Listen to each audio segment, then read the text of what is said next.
I lead a group of soldiers. Fighters, like you. With an extremely rare skill set.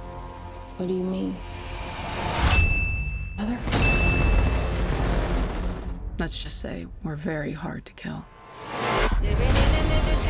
To take in the idea of being immortal, one particular aspect that I'm curious about is just the physicality and the fight choreography, because when a normal person is fighting, they're obviously trying to avoid fatal blows, but that's not necessarily something that an immortal person needs to do. And I'm curious if that was something that during your training, as you were kind of working out these scenes, was something that you were kind of consistently keeping in the back of your minds. I mean, it was there, but at the same time, we still had a lot to fight for. It wasn't just like we could just go into these battles like, oh yeah, we gonna be cool. Like, no, they are still very much so like, there's still those stakes of there is something to lose in each of these battles. Even if it's not necessarily your life, there's still something that you could have taken away from you if you don't win, if you don't succeed.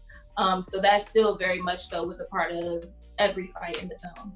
Yeah, I mean, I think it was important for us to not have this feel like a video game. We didn't want the audience to feel like they were just watching something that didn't feel like there was something to lose.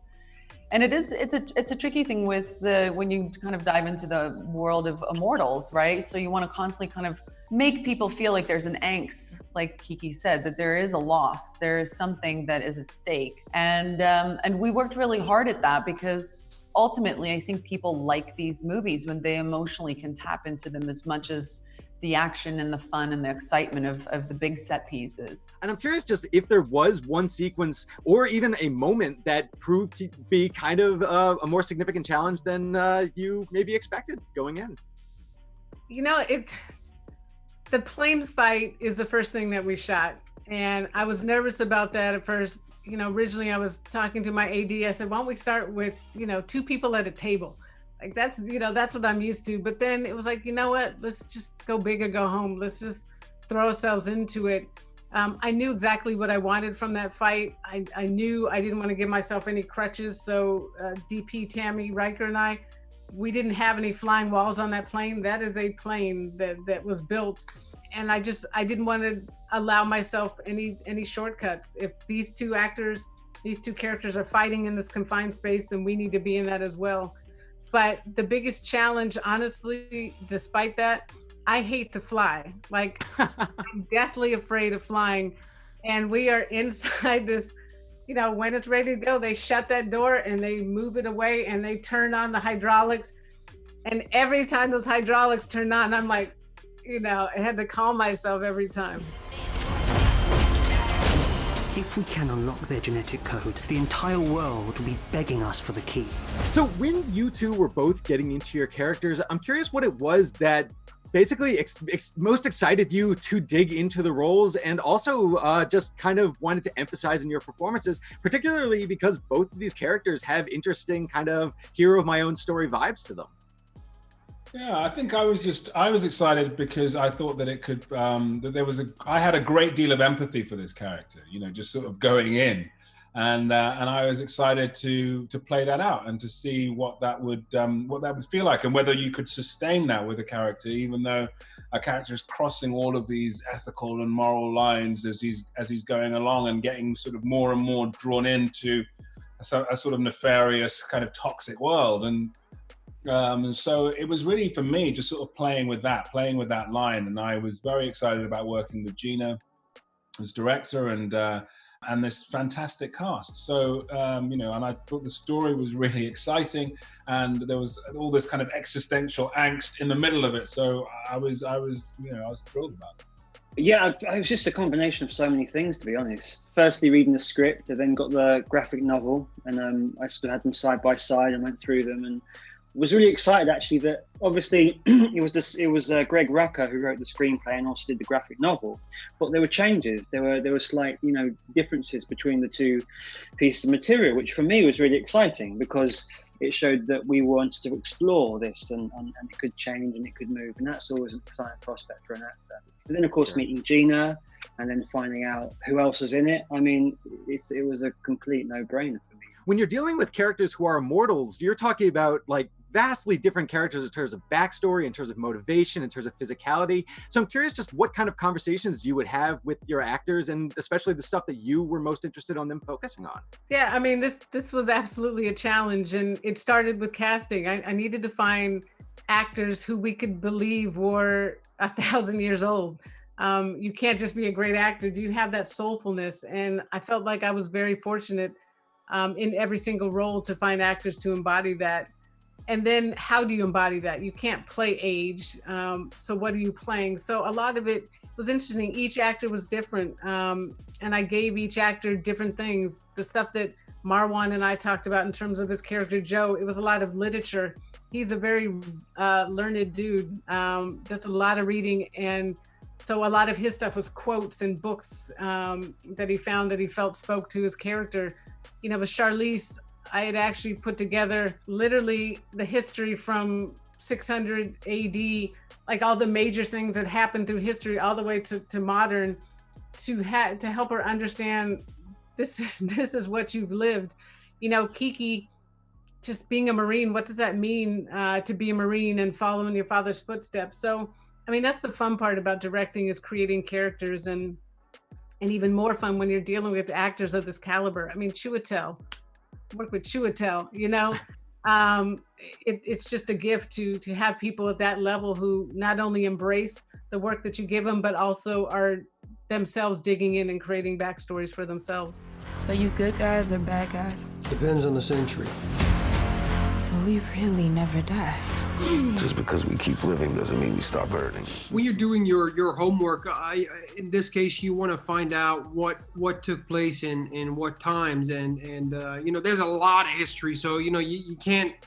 We're not historians, so you can't really take all of that on board when you're working on a project like this. But you kind of find your own way to find your inspiration, whether that's through music or paintings or literature or just the graphic novel on itself. And you know, it's a lot, but it's a everyone has his or her own unique way of preparing. And I enjoyed listening to different types of music from different cultures, whether that was jazz or rai or fado, to find out how these characters have experienced all these different cultures. I love to do like a trip into the evolution of spirituality, of religion, the story of religion and spirituality, and go through it.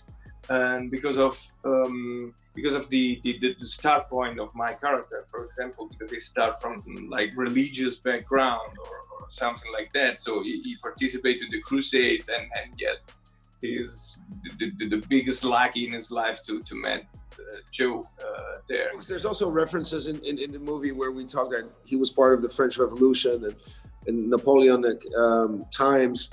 And so those are things that fuel your imagination and inspiration, but at the same time, they always live in the here and now. So they adapt to where they are now. And so since they keep living on forever, they don't necessarily need to hold on to memories because they're gonna live forever. So they can forget about something. It's never really gonna disappear. It's when you know that you're gonna die, you hold on to memories because you know they'll never come back. But if you live forever, you know you might run into a similar type of event in the future. Greg Rucka, who wrote the graphic novel, The Old Guard, was a tremendous help for all of us. You know, he has created this world from scratch. It's a big world to fill, and the fine detail is so impressive. And I think for all of us, you know, for us as actors, for Gina, it's very hard in a small, truncated period to really truly understand so much of that. Greg was really, he was so valuable because he had spent years developing this. And so he was a really good person for us to constantly go back to and to ask a million questions because he had thought about all of it writing this graphic novel. And it was all there. You know, we just had to spend time with it, but it was a lot of information. Throughout history, we've protected this world, fighting in the shadows. But it's nearly impossible to disappear in the world we live in today. You know, Gina came in and she had read the source material you know, prior to our first meeting, and all of our initial questions were, well, why'd you do this, and why'd you do this, and why isn't this in the screenplay? Why isn't this in the screenplay? And so, aside from a core devotion to what I feel is the heart of the material that Leo and I created, I think this is unmistakable, and I think it makes the movie superior to the comic, honestly, is that Gina made sure that everybody was given fair time, and in particular Niall, because in the comic, Niall is there pretty much to be the audience's surrogate, and you can get away with that to a certain extent in a movie, but only for so long.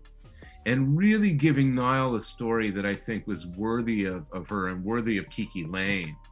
You know, Gina drove that, and I am so grateful for it. As a creator, I couldn't be happier